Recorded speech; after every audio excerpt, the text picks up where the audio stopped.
Bienvenue dans ce nouveau Deep Dive. Aujourd'hui, on se penche sur un livre qui a fait pas mal de bruit à sa sortie en 2023. Une histoire d'amour dévoyée de Violaldi Basilia. Alors le sujet, c'est l'attraction pour les criminels.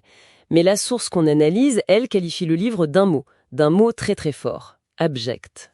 Oui, et ce mot, il n'est pas choisi au hasard. L'analyse s'appuie sur le concept d'abjection de la philosophe Julia Kristeva. Pour faire simple, l'abjection, c'est pas juste ce qui est immoral ou répugnant. C'est ce qui brouille les frontières, ce qui mélange tout, le bien, le mal, la fascination, jusqu'à ce qu'on ne sache plus où on en est. Et ce livre, visiblement, navigue en plein dans ces eaux-là.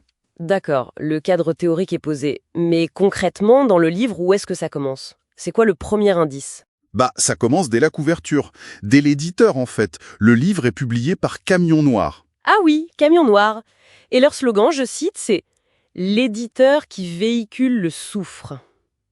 Bon, ça donne le ton. Voilà. Et puis il y a le sous-titre « Une histoire d'amour dévoyée ». Le mot « dévoyé », il est crucial. Il suggère une sorte d'erreur de parcours, une passion maudite, presque romantique. On est déjà très loin de la pathologie. On quitte l'analyse clinique pour entrer dans une espèce de romance gothique, en quelque sorte. C'est exactement ça. C'est une stratégie. L'auteur ne parle pas de troubles, mais de destin. Les criminels deviennent des héros tragiques. C'est le premier glissement. On sort de la réalité sordide pour entrer dans le mythe. Un éditeur qui véhicule le soufre, un sous-titre qui romantise, le décor est planté, c'est clair. Mais j'imagine que si l'analyse parle d'abjection, c'est que ça va bien plus loin. Ah oui, beaucoup plus loin. C'est dans les remerciements que ça bascule vraiment. L'auteur y remercie un certain Nicolas Clos pour ça, et je cite encore, « complicité active ». Attendez. Nicolas Clos. Le Nicolas Clos, le vampire de Paris. Lui-même. On parle bien d'un homme condamné pour assassinat, avec nécrophilie et cannibalisme. C'est bien cette personne. C'est bien lui. Et c'est là que la source insiste. On n'est plus dans la documentation. C'est une collaboration qui est revendiquée. Le livre devient une plateforme pour un meurtrier qui, depuis sa libération, vit de sa propre notoriété macabre. C'est sidérant. Mais est-ce que l'auteur pourrait pas se défendre en parlant de, je sais pas moi, de journalisme immersif pour comprendre de l'intérieur? C'est une défense possible, oui, mais l'analyse la démonte. Il y a une différence énorme entre interroger une source et la remercier pour sa complicité. Le mot n'est pas anodin. Pas du tout. Il implique une adhésion, pas une distance critique.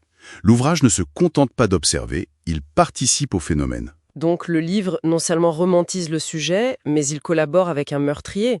C'est vertigineux. Et l'analyse montre que ça ne s'arrête même pas là, notamment sur la question des victimes. Oui, et c'est peut-être le point le plus troublant, le livre s'intéresse énormément aux communautés de fans de tueurs, les Columbiners par exemple. Ceux qui admirent les auteurs de la tuerie de Columbine. Voilà. L'auteur les présente comme des groupes de soutien dans des safe spaces. Il y a même un chapitre opprobre qui parle de la honte, non pas des criminels, mais de leurs admiratrices. Pardon ? Oui, elles se plaignent d'être jugées par la société. C'est une inversion totale. Les nouvelles victimes, ce seraient celles qui aiment les bourreaux. C'est une inversion spectaculaire, oui. La douleur des vraies victimes, des familles, elle est quasiment absente du livre. Effacée. Elle est remplacée par le drame narcissique de l'admiratrice qui souffre du regard des autres. Et là, on est au cœur de l'abjection.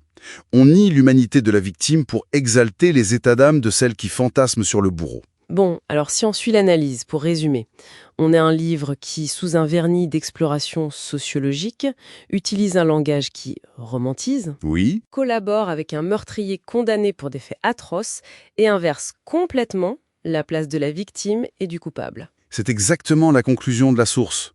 Le livre n'est pas une analyse de cette culture de la complaisance, il en est le pur produit. Il y participe pleinement. Tout à fait. Et au fond, le livre serait moins sur l'amour, même dévoyé, que sur le narcissisme, celui du tueur, de son admiratrice et de l'auteur. Et ça nous laisse avec une dernière question, qui nous concerne peut-être tous un peu. Dans notre fascination grandissante pour le true crime, où se situe la frontière entre la curiosité pour comprendre le mal et la complaisance qui finit par lui donner une scène